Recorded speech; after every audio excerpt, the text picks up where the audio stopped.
അന്തസ്സായി നടന്നുകൊണ്ടിരുന്ന ഞാനാ ഇങ്ങനെ ഞൊണ്ടി ഞൊണ്ടി നടക്കുന്നത് എന്താണെന്ന് അഖിലേച്ചി ചോദിച്ചാ ഞാൻ എന്ത് മറുപടി പറയും?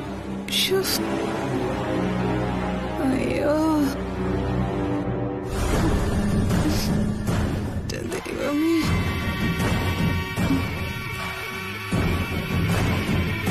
വിലാസിനെ. ഓ ചേച്ചി, കോഫി വേണം. എന്റെ മുഖം പോലും കണ്ടില്ല, അതിനു മുമ്പ് കോഫി? ഈ കാലും വെച്ച് കിച്ചൺ വരെ ചെന്ന് ഞാൻ എങ്ങനെ കോഫി പറയും? രാവിലെ ഇത്രയും നേരമായിട്ടും ചേച്ചിക്ക് ആരും കോഫി തന്നില്ലേ? ഇങ്ങനെ ഉത്തരവാദിത്വം ഇല്ലാത്ത ജോലിക്കാര്. എന്താ, എനിക്കൊരു കോഫി എടുത്തു തരാൻ നിന്നെ കൊണ്ട് പറ്റില്ലേ? എന്താ ചേച്ചി ഈ പറയുന്നേ?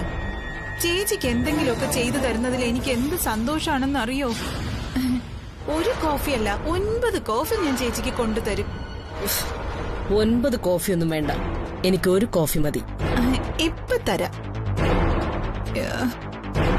ദൈവമേ, ഈ വയ്യാത്ത കാലം വെച്ച് ഞാൻ കിച്ചൺ വരെ എങ്ങനെ നടന്നു പോവും? വിലാസിനെ. ഓ എന്താ ചേച്ചി? എന്താ ഇത്? മനസ്സിലായില്ല. എന്ത് പോക്കാ ഇതെന്ന്? ഇങ്ങനെ അനങ്ങി അനങ്ങി പോയാ എപ്പോ കോഫി എടുത്തോണ്ട് വരാനാ? ഒന്ന് വേഗം പോയി എടുത്തോണ്ട് വാ. ആ, ഞാൻ ഓടിപ്പോവാം. അയ്യോ അച്ഛാ, അച്ഛനിപ്പോ എവിടെയാ? അമ്മയില്ലാതെ വളർന്നവരല്ലേ ഞങ്ങൾ. അമ്മയുണ്ടായിരുന്നെങ്കിൽ ഞങ്ങൾ ഒറ്റയ്ക്കേക്ക് അച്ഛനിങ്ങനെ പോവായിരുന്നോ? ഇത്ര വലിയ തെറ്റാണോ അച്ഛൻ ഞാൻ ചെയ്തത്?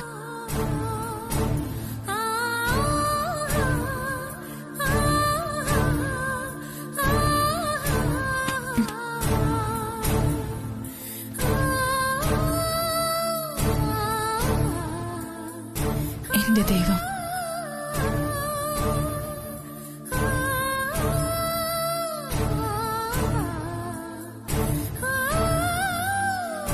എനിക്കും അങ്ങനെ തന്നെയാകില്ല മാഡം. ഒരിക്കലും മാഡത്തിനെ വിട്ടുവരാൻ ആഗ്രഹം ഉണ്ടായിട്ടല്ല. വലിയ കുഞ്ഞ് വിളിച്ചപ്പോ മറ്റൊരു മാർഗവും ഇല്ലായിരുന്നു എനിക്ക്. മാഡം എന്നോട് പൊറുക്കണം. ഞാനും വലിയ കുഞ്ഞും തമ്മിൽ അടുത്തതുപോലെ ഇപ്പൊ തൃച്ചംബരത്ത് നിന്ന് ഇറങ്ങിപ്പോരേണ്ടി വന്നതും വിധിയെന്നേ എനിക്ക് പറയാൻ കഴിയുന്നുള്ളൂ.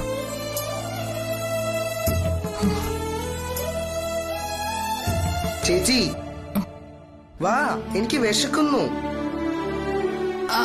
ആ ദാ വരുന്നു. എന്തായാലും വീണതല്ലേ, വച്ചോണ്ടിരിക്കണ്ട, ഡോക്ടറെ കാണിക്കണം. നന്ദന. ആന്റി. വിലാസിനെ വേഗം ഹോസ്പിറ്റലിലേക്ക് കൊണ്ടുപോകും. ശരി ആന്റി. അയ്യോ ചേച്ചി, ഡോക്ടറെ അടുത്തൊന്നും പോകണ്ട. ഇന്നലെ രാത്രി തന്നെ ഞാൻ ഓയിൽമെന്റ് ഒക്കെ പുരട്ടി. ഇപ്പൊ വേദന കുറവുണ്ട്. അകത്ത് വല്ല ഫ്രാക്ചർ ഉണ്ടെങ്കിൽ അറിയാൻ പറ്റില്ല, ആകെ പ്രശ്നാവും. നന്ദന. ആന്റി. അവളുടെ അനുവാദം ഒന്നും ചോദിക്കാൻ നിൽക്കണ്ട, വേഗം ഹോസ്പിറ്റലിലേക്ക് കൂട്ടിക്കൊണ്ടുപോകും. ശരി ആന്റി.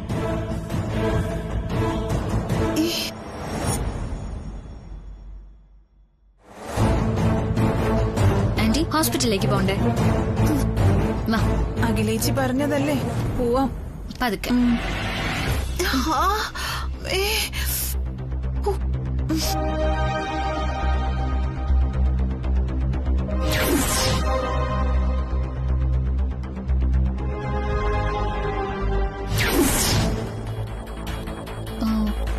ആന്റി, ആന്റിയുടെ നടപ്പ് കണ്ടിട്ട് ഇത് ബാത്റൂമിൽ വീണാന്ന് എനിക്ക് തോന്നുന്നില്ല. പിന്നെ സത്യത്തിൽ എന്ത് പറ്റിയത് ആന്റി? എന്ത് സത്യം? ഞാൻ ബാത്റൂമിൽ തെന്നി വീണതാ, അത് തന്നെയാ സത്യം. ബാത്റൂമിൽ തെന്നി വീണ നടുവിനും തലയ്ക്കൊക്കെ അല്ലേ പരിക്ക് പറ്റുക? ഇത് ആന്റിയുടെ കാലിനാ. ആന്റി സ്റ്റെപ്പിൽ നിന്ന് ഉരുണ്ട് വീണതുപോലെ തോന്നുന്നു. നീ കോടതിയിൽ എന്ന പോലെ എന്നെ വിസ്തരിക്കാനൊന്നും നോക്കണ്ട. നിനക്ക് എന്നെ ഹോസ്പിറ്റലിൽ കൊണ്ടുപോകാൻ പറ്റുമോ അത് പറ. ശരി, വാ. അമ്മേ, പറയാൻറ്റി. പ്രിയങ്കെ, ഒരു സംശയം തീർക്കാൻ വിളിച്ചതാ. പറയാൻറ്റി, എന്താ കാര്യം? അതെ, നീ അഖിലേക്ക് കലക്കി കൊടുക്കാൻ ഒരു സ്ലോ പോയിസൺ തന്നില്ലേ? അതറിയാതെ 1 or 2 തുള്ളി വയറ്റി പോയി എന്തെങ്കിലും കുഴപ്പമുണ്ടാവോ? എന്തു പറ്റി ആന്റി? പെട്ടെന്ന് ഇങ്ങനെ ഒരു ഡൗട്ട്. ആദ്യം നീ എന്റെ ചോദ്യത്തിന് ഉത്തരം പറ, എന്നിട്ട് ഞാൻ നിന്റെ ചോദ്യത്തിന് ഉത്തരം പറയാം. വിഷത്തിന് 1 തുള്ളി 2 തുള്ളി എന്ന് കണക്കൊന്നുമില്ല. വിഷം വിഷം തന്നെ. വിഷം ഉള്ളിൽ ചെന്നാൽ അതിന്റെ റിയാക്ഷൻ കാണിച്ചിരിക്കും. അയ്യോ,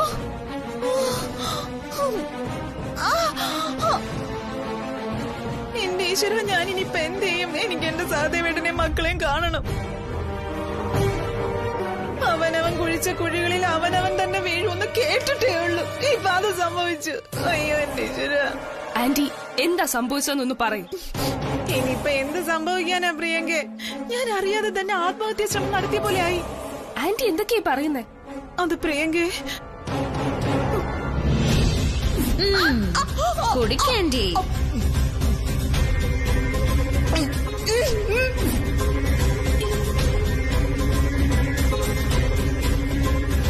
ഹലോ ഹലോ പ്രിയങ്കെ, നീ എന്തൊന്നും മിണ്ടാത്തെ? അത് കുഴപ്പമൊന്നും വരില്ല. വോമിറ്റ് ചെയ്തില്ലേ? അയ്യോ, എന്താ പ്രിയങ്ക ഇതൊക്കെ? നീ അല്ലേ കുറച്ചു മുമ്പ് പറഞ്ഞത് 1 തുള്ളിയെങ്കിലും വയറ്റി പോയ വിഷം വിഷം തന്നെയാന്ന്? ആന്റി, ഇത് അവിടെ കിടന്ന് വിഷം വിഷം ഒന്ന് വിളിച്ചു കൂവാതെ ഫോൺ വെക്ക. ആന്റിക്ക് ഒന്നും സംഭവിക്കാൻ പോകുന്നില്ല. ഹലോ ഹലോ,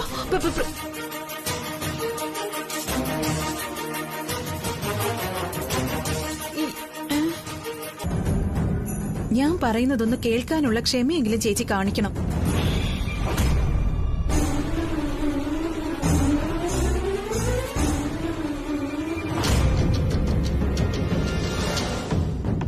ചേച്ചി, ചേച്ചിയുടെ വേദനയും വിഷമവും ഒക്കെ എനിക്ക് നന്നായിട്ട് മനസ്സിലാവും. അതിവിടെ എന്നെപ്പോലെ മറ്റാർക്കും മനസ്സിലാകുമെന്ന് എനിക്ക് തോന്നുന്നില്ല. തോന്നലല്ല, മനസ്സിലായിട്ടില്ല. മനസ്സിലാക്കാൻ ശ്രമിക്കുന്നുമില്ല. ഓരോരുത്തരും അവരവരുടെ ന്യായവാദങ്ങളിൽ ഉറച്ചു നിൽക്കുന്നു. അതവരുടെ കാര്യം. ഇവിടെ ഇങ്ങനെയൊക്കെ സംഭവിക്കുമെന്ന് എനിക്ക് നേരത്തെ മനസ്സിലായി. അതിനെതിരെ ഞാൻ നടത്തിയ നീക്കങ്ങൾ എന്നെ എല്ലാവരുടെയും ശത്രുവാക്കി മാറ്റി. എന്നെക്കുറിച്ച് പറഞ്ഞ് ചേച്ചിയെയും പലരും തെറ്റിദ്ധരിപ്പിച്ചു. തൃച്ചംബരത്തെ 2ാമത്തെ മരുമകളായ എനിക്ക് ഇവരാരും ഒരു വഴിയിൽ അലഞ്ഞു നടക്കുന്ന പിച്ചക്കാരിയുടെ വില പോലും തന്നിട്ടില്ല.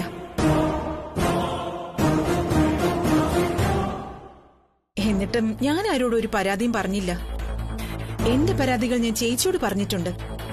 2 അമ്മമാരുടെ മക്കളാണെങ്കിലും ചേച്ചി എനിക്കെന്റെ കൂടപ്പിറപ്പിനെ പോലെയാ, എന്റെ സ്വന്തം ചേച്ചി. തകർന്നു നിൽക്കുക ചേച്ചി നമ്മുടെ കുടുംബം. നാട്ടുകാരുടെ മുമ്പിൽ നാണം കെട്ട് തല ഉയർത്താൻ വയ്യ. തൃച്ചംബരത്തിന്റെ അധികാരി ചേച്ചിയാണ്. ഈ അവസ്ഥയിൽ ചേച്ചി ഈ വീട് വിട്ടു പോയാ ഇവിടുത്തെ അവസ്ഥ ചേച്ചി ഒന്ന് ചിന്തിച്ചു നോക്ക്. ശ്രീകോവിൽ വിട്ട് ദൈവം പോകുന്ന പോലെയാ തൃച്ചംബരം വിട്ട് ചേച്ചി പോകുന്നത്.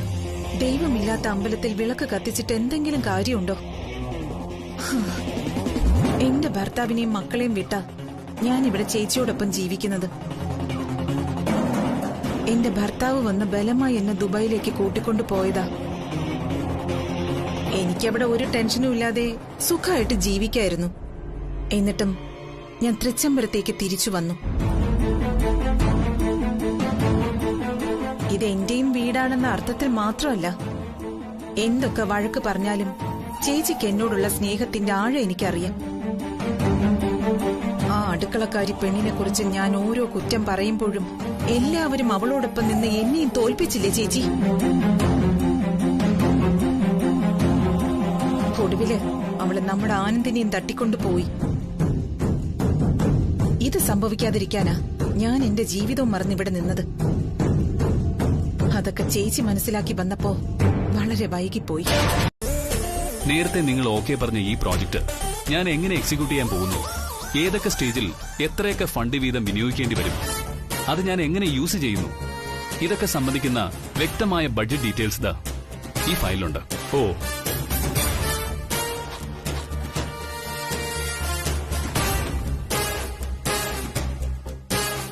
ഇത് നോക്കൂ.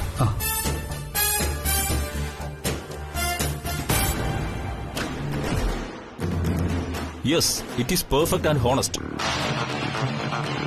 ഈ പ്രോജക്റ്റ് പോലെ 100% സ്വീകാര്യമാണ് ഈ ബഡ്ജറ്റ് പ്ലാൻ. ഒരു നല്ല ബിസിനസ്മാന്റെ ബ്രെയിൻ മുഴുവനും ഈ ബഡ്ജറ്റിലുണ്ട്. ഫസ്റ്റ് ഇൻസ്റ്റാൾമെന്റ് ആയിട്ട് 50 കോടി റിലീസ് ചെയ്യാനല്ലേ പറയുന്നത്? അതെ. അതൊരു പ്രോബ്ലമേ അല്ല. പക്ഷേ താങ്കൾ എത്ര % ഇൻവെസ്റ്റ് ചെയ്യുന്നതെന്ന് അറിയണം. 50% ആണോ അതോ 30% ആണോ? നിങ്ങളിങ്ങനെ ചോദിക്കുമെന്ന് ഞാൻ പ്രതീക്ഷിച്ചത്. എനിക്ക് ഈ പ്രോജക്റ്റിൽ ഇൻവെസ്റ്റ് ചെയ്യാൻ പറ്റില്ല. നോ, ശരിയാകില്ല മിസ്റ്റർ ആനന്ദ്. കോർപ്പറേറ്റ് സ്കീമിൽ നിങ്ങളുടെ പ്രോജക്റ്റ് ഇംപ്ലിമെന്റ് ചെയ്യണമെങ്കിൽ ഫസ്റ്റ് ഇൻസ്റ്റാൾമെന്റ് ആയിട്ട് ഒരു പെർട്ടിക്കുലർ % ഇൻവെസ്റ്റ് ചെയ്തേ പറ്റൂ. ഇത് എല്ലാ കോർപ്പറേറ്റുകളിലുള്ള പ്രൊസീജിയർ ആണല്ലോ. നിങ്ങൾ പറയുന്നത് ശരി തന്നെയാണ്. പക്ഷേ ഇപ്പൊ ഈ പ്രോജക്റ്റിൽ എനിക്ക് 1% പോലും ഇൻവെസ്റ്റ് ചെയ്യാൻ പറ്റില്ല. എന്റെ പ്രോജക്റ്റിലുള്ള വിശ്വാസം തൽക്കാലം എന്നോടും കാണിച്ച് ബഡ്ജറ്റ് ഓക്കെ പറഞ്ഞാൽ ഞാൻ ഈ പ്രോജക്റ്റ് ലാഭത്തിലാക്കി തരാം. ഞങ്ങൾ നിങ്ങൾ ഒരാളെ വിശ്വസിച്ച് ഇത്രയും കോടികൾ ചെലവഴിക്കുമ്പോൾ നിങ്ങൾക്ക് ഒരു 10 കോടിയെങ്കിലും ഇൻവെസ്റ്റ് ചെയ്യാൻ പറ്റില്ല എന്ന് പറഞ്ഞാൽ അതെങ്ങനെ ശരിയാകാനാ മിസ്റ്റർ ആനന്ദ്?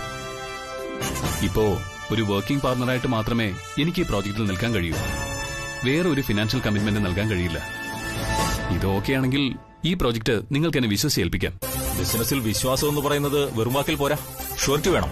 അതാണ് ആവശ്യം. നിങ്ങൾ പറയുന്നത് എനിക്ക് മനസ്സിലാവും. പക്ഷേ എനിക്കിപ്പോ ഈ പ്രോജക്റ്റിൽ ഇൻവെസ്റ്റ് ചെയ്യാനാവില്ല. ഒരു ഷുവർട്ടിയും നൽകാനും പറ്റില്ല. ഇത് സമ്മതമാണെങ്കിൽ പറയൂ, ഞാൻ എഗ്രിമെന്റ് സൈൻ ചെയ്യാം. അതൊന്നും പറ്റില്ല മിസ്റ്റർ ആനന്ദ്. ഹെഡ് ഓഫീസിൽ വ്യക്തമായ രേഖകൾ ഹാജരാക്കണം. സർ, ഒരു മിനിറ്റ്. ഹലോ, അഖില മേഡത്തോട് ഷുവർട്ടി ആവശ്യപ്പെടാം. അതെങ്ങനെ സാധിക്കും? അഖില മാഡവും മകനും അയാളുടെ കല്യാണത്തിന്റെ പേരിൽ ശത്രുതയിൽ തന്നെയല്ലേ? പിന്നെ എങ്ങനെ അഖില മാഡം ആനന്ദിന്റെ പ്രൊജക്ടിന് ഷുവർട്ടി നൽകും? തീർച്ചയായിട്ടും ഷുവർട്ടി നൽകും. No, never.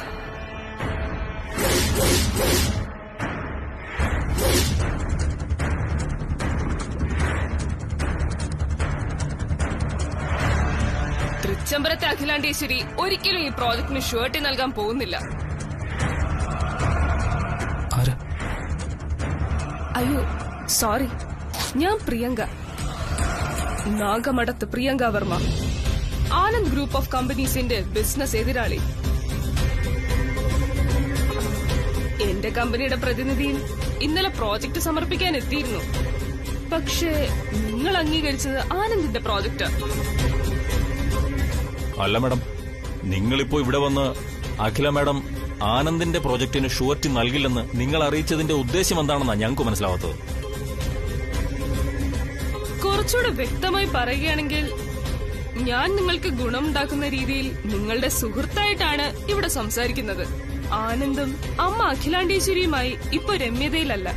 മാത്രവുമല്ല, മാനസികമായി അവർ കടുത്ത ശത്രുതയിലുമാണ്. അതുകൊണ്ട് തന്നെ ആനന്ദിന്റെ പ്രോജക്ടിന് ഫിനാൻഷ്യൽ ഷുവർട്ടി അഖിലാണ്ടേശ്വരി ഒരിക്കലും കൊടുക്കാൻ പോകുന്നില്ല. അല്ല മാഡം, നിങ്ങൾ ആനന്ദ് ഗ്രൂപ്പിന്റെ എതിരാളിയാണെന്നല്ലേ പറഞ്ഞത്?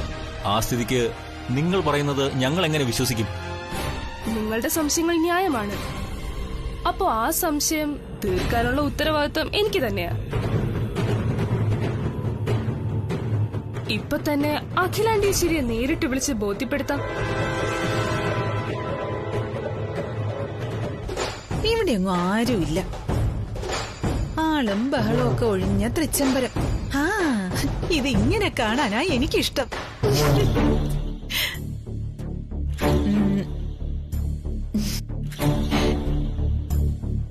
ഈ സിംഹാസനത്തിൽ കയറി വിലസി ഒന്നിരിക്കാം, ഒരു മഹാരാജ്ഞിയെ പോലെ. അഖില ടെൻഷൻ അടിച്ച് തൃച്ചംബരത്ത് നിന്ന് പുറപ്പെട്ടോ? എന്താ പ്രിയങ്കേ, ഇവിടെ ക്യാമറ പിടിപ്പിച്ചിട്ട് അതിലൂടെ നീ എല്ലാം കണ്ടതുപോലെയാണല്ലോ പറയുന്നത്. നീ പറഞ്ഞത് ശരിയാ പ്രിയങ്കേ. ഭയങ്കരമായി കോപിച്ച് അഖില ചാടിത്തുള്ളിയാ ഇവിടുന്ന് പുറത്തേക്ക് പോയിരിക്കുന്നെ. ഞാൻ വീഡിയോ ഒന്നും കണ്ടതല്ല ആന്റി. അഖിലാണ്ടേശ്വരിയുടെ മനസ്സിലേക്ക് തീ കോരിയിട്ട് അവിടുന്ന് പുകച്ച് പുറത്ത് ചാടിച്ചത് ഞാൻ തന്നെയാ. ആഹാ, എന്താ പ്രിയങ്കേ അഖിലെ ഇവിടുന്ന് പുകച്ച് പുറത്ത് ചാടിക്കാൻ വേണ്ടി നീ എന്ത് പ്ലാനാ ഒരുക്കിയത്?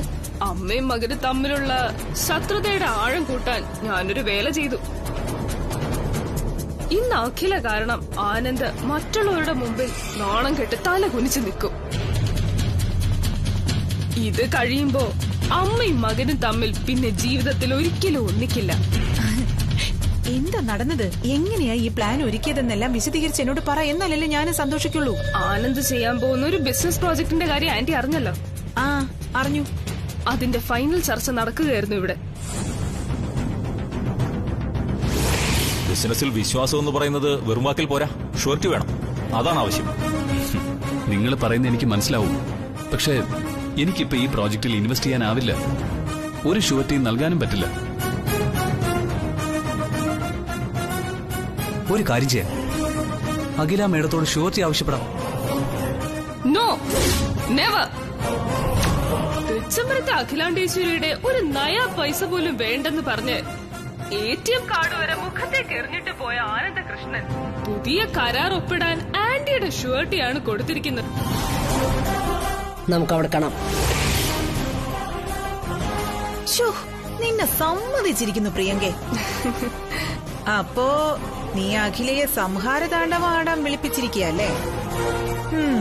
അപ്പൊ നീ അമ്മയ്ക്കെതിരെ മകനെ കൊണ്ട് ആയുധം എടുപ്പിക്കും. ആയുധം എടുപ്പിക്കുകയല്ല, ചോരയിൽ നനയ്ക്കും ഞാൻ ആ ആയുധം. അഖില അവിടെ നിന്ന് ഇറങ്ങിയിട്ടുണ്ടോന്ന് അറിയാനാ ഞാൻ ആന്റിക്ക് ഫോൺ ചെയ്തത്. മനസ്സിലായി. തുടർന്ന് നടക്കാൻ പോകുന്ന സംഭവ ബഹുലമായ കഥകളുടെ ഒരു ദൃക്സാക്ഷി വിവരണം ഉടൻ തന്നെ ഞാൻ നിന്നിൽ നിന്നും പ്രതീക്ഷിക്കുന്നു. ശരി ആന്റി. പോയ കാര്യം എന്തായി? എഗ്രിമെന്റ് സൈൻ ചെയ്തോ വലിയ? ഇല്ല, അവർക്ക് മുടക്കുന്ന ക്യാഷിന് ഷോർട്ട് വേണത്രേ. എന്ന് വെച്ചാ കല്യാണി, ഒന്നുകിൽ നിക്ഷേപ തുകയായ 100 കോടിയുടെ 30% നമ്മൾ ഇൻവെസ്റ്റ് ചെയ്യണം, അല്ലെങ്കിൽ 100 കോടിക്ക് തക്കതായ ഷുവർട്ടി കൊടുക്കണമെന്ന്. നമുക്കാര് ഷുവർട്ടി കൊടുക്കാനാ? ഷുവർട്ടി കൊടുക്കാനൊക്കെ ആളെത്തി. തൃച്ചംബരത്ത് അഖിലാണ്ടേശ്വരി. അഖില മേഡോ?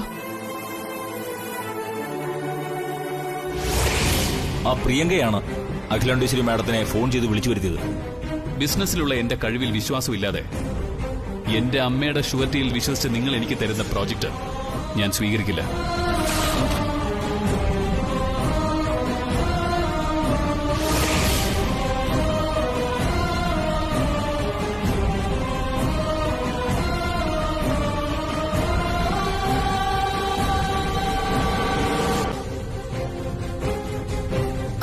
ഞാൻ ചായ എടുക്കാം.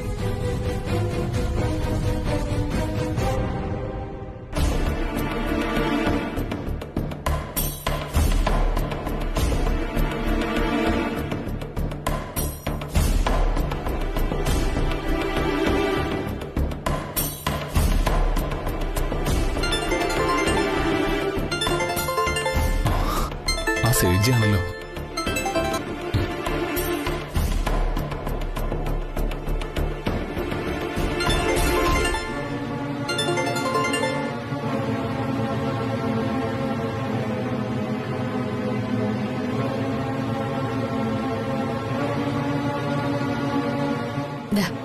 വല്യുഞ്ഞ് വിഷമിക്കണ്ട, ഒരു വഴി അടഞ്ഞാ മറ്റൊരു വഴി.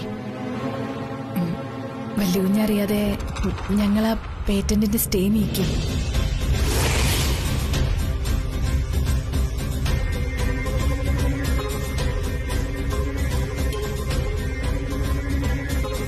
എന്തൊക്കെ പറഞ്ഞാലും തൃച്ചംബരത്തെ അഖിലാണ്ടേശ്വരി എന്റെ അമ്മയാണ്.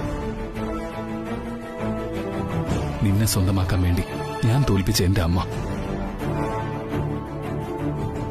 ഞാൻ പറയാറില്ലേ നിന്നോട്, നീയും അമ്മയും എനിക്കെന്റെ 2 കണ്ണുകൾ പോലെയാണെന്ന്? അതിന്നല്ല, എന്നും അങ്ങനെ തന്നെയായിരിക്കും. കല്യാണി, നീ എന്റെ ഭാര്യ, ഞാൻ താലി കെട്ടിയ എന്റെ ഭാര്യ. അംഗീകരിച്ചാലും ഇല്ലെങ്കിലും തൃച്ചംബരത്തെ അഖിലാണ്ടേശ്വരിയുടെ മൂത്ത മരുമകൾ. അങ്ങനെയുള്ള നീ അമ്മയ്ക്കെതിരെ ഒരു പേപ്പർ ഒപ്പിട്ട് നൽകാന്ന് വെച്ചാൽ പിന്നെ ഞാൻ ആരാവും കല്യാണി?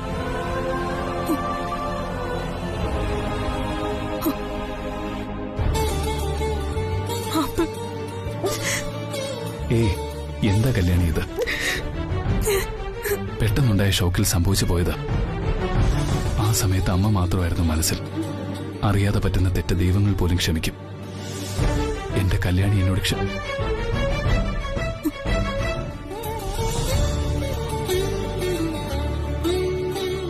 വേദനിച്ചോ എന്റെ ചെമ്പരത്തിക്ക്?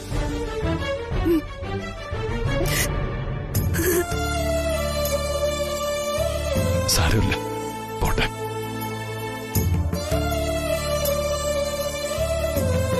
എന്നെ വേദനിപ്പിച്ചത് അല്ലുവിന്റെ വാക്കുകള്. സ്വപ്നത്തിൽ പോലും ഞാൻ ചിന്തിക്കാത്ത കാര്യം അല്ലുവിന്റെ നാവിന്ന് വീണപ്പോ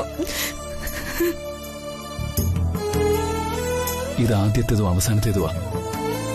ഇനി ഒരിക്കലും ഞാൻ കാരണം ഈ മനസ്സ് വേദനിക്കുകയോ ഈ കണ്ണ് നിറയോ ഇല്ല. സത്യം. അമ്മയുടെ വയറ്റി പറഞ്ഞ തന്നെയല്ലേ ബ്രോ? അപ്പൊ ആ രക്തമാണല്ലോ ബ്രോയുടെ ശരീരത്തിൽ ഓടുന്നത്. അങ്ങനെയാവുമ്പോ ഈ അമ്മയുടെ ഗുണം തന്നെയായിരിക്കുമല്ലോ ബ്രോയ്ക്കും. അമ്മ ഈ ഓഫീസിൽ വെച്ച് ബ്രോയോട് പറഞ്ഞതെല്ലാം മറന്നുപോയോ? അമ്മയെ അനുസരിക്കാത്ത ഒരമ്മയുടെ ഈ പണവും പദവി അന്തസ്സും ഒന്നും അനുഭവിക്കേണ്ടെന്ന്. ബ്രോ അമ്മയുടെ ഷുവർട്ടി വേണ്ടെന്ന് പറഞ്ഞപ്പോ മനസ്സിൽ എവിടെയെങ്കിലും കുറച്ച് സന്തോഷമെങ്കിലും വന്നിട്ടുണ്ടാവും തൃച്ചംബര തകിലാണ്ടേശ്വരിക്ക്. ബ്രോ ഒരു പക്ഷേ ആ ഷുവർട്ടി സ്വീകരിച്ചിരുന്നെങ്കിലേ ബ്രോയ്ക്ക് അമ്മയുടെ വീറും വൈരാഗ്യം നഷ്ടപ്പെട്ടു പോയി എന്നുള്ളൊരു തോന്നലുണ്ടായേനെ അമ്മയ്ക്ക്. മോനെ, നീയും അമ്മയെ തോൽപ്പിക്കാൻ തന്നെയല്ലേ? സ്വയം തോൽക്കാൻ നിൽക്കുന്ന അമ്മയെ ഇനി തോൽപ്പിക്കേണ്ട കാര്യമുണ്ടോ? അമ്മയുടെ കണ്ണീര് കൊണ്ട് മാത്രമല്ല അമ്മ ഒരു കുടുംബം മുടിയുന്നത്. മക്കളുടെ മനമൊരുക്കുമ്പോൾ അടർന്നു വീഴുന്ന കണ്ണീരും കുടുംബത്തെ മുടിപ്പിക്കും. മോനെ, പണ്ടമ്മ മോനെ എന്ന് വിളിക്കുമ്പോ അതിലമ്മയുടെ വാത്സല്യം കിനിയായിരുന്നു. ഇപ്പൊ അതെന്റെ കാതുകൾക്ക് അരോചക. അരവിന്ദ്,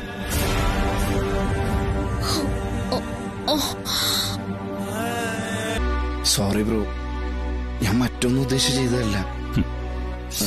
ഹെർബൽ ബ്യൂട്ടി പ്രൊഡക്റ്റില് കല്യാണിന്റെ പേരിലുള്ള പാറ്റേണില് അമ്മ സ്റ്റേ വാങ്ങിയപ്പോ അപ്പോഴുള്ളൊരു വികാരത്തില്. എന്ത് വികാരം? നിനക്കൊരു വാക്ക് എന്നോട് പറയാറുന്നില്ലേ? എന്തിന്? ഇവള് പോലും പറഞ്ഞില്ല. കല്യാണിയെ കൊണ്ട് ഞാനും നന്ദനെ നിർബന്ധിച്ച് ഒപ്പിടിപ്പിച്ച് അത് തൽക്കാലം ബ്രോയോട് പറയണ്ടെന്ന് പറഞ്ഞത് ഞാൻ തന്നെയാ. എന്തിന്? എന്റെ കൂടപ്പറപ്പ് ഇങ്ങനെ കഷ്ടപ്പെടുന്നത് സഹിക്കാനാവാത്തോണ്ട്. ഞാനും സുബ്ബോണനൊക്കെ സാമ്പത്തികമായിട്ട് സഹായിക്കാന്ന് പറഞ്ഞിട്ട് അത് കടമായിട്ട് പോലും ബ്രോ സ്വീകരിക്കാൻ തയ്യാറായില്ലല്ലോ. എന്ന് വെച്ചാ അമ്മയെ തോൽപ്പിക്കാൻ ഇറങ്ങണോ? അതിന് തോൽപ്പിക്കാൻ ഇറങ്ങി തിരിച്ചതല്ല ബ്രോ. ഔദാര്യത്തിലല്ല, അവകാശപ്പെട്ടത് കൈവിട്ട് കളയാതിരിക്കാനാണ് ശ്രമിച്ചത്. ഇതിൽ എനിക്കൊരു ന്യായമുണ്ട് ബ്രോ. തോൽപ്പിച്ചിറക്കി വിട്ട കൂടപ്പറപ്പിനെ വീണ്ടും വീണ്ടും തോൽപ്പിക്കാൻ ശ്രമിക്കുന്നവരോടുള്ള പ്രതികാരം.